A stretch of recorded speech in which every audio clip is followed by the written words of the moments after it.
همه ایده بیزنس ساختن نمیشد بچه. از همه ایده پول گرفتن نمیشه. درست؟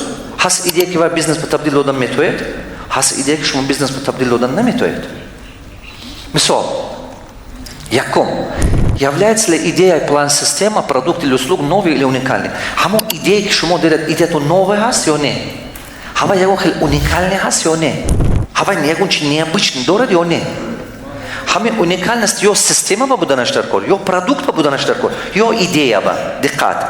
Что-то новое, یا که продукт با بودنش در کار، یا که системе продажи با بودنش در کار. یا که چی گفتم من ایده دیگه بودنش что-то новое.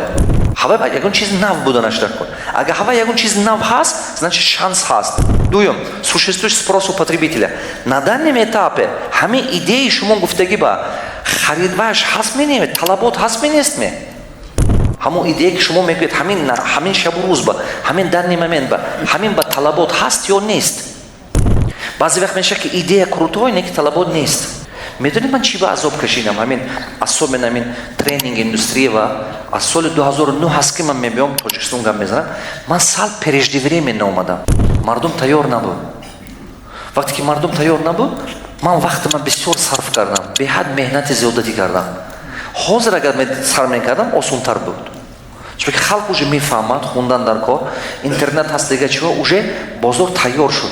اون سالانه شما یکم بار ما اومدگیم بعد همین دوشنبه برآمد کردم بلیط 10 سومانی بود.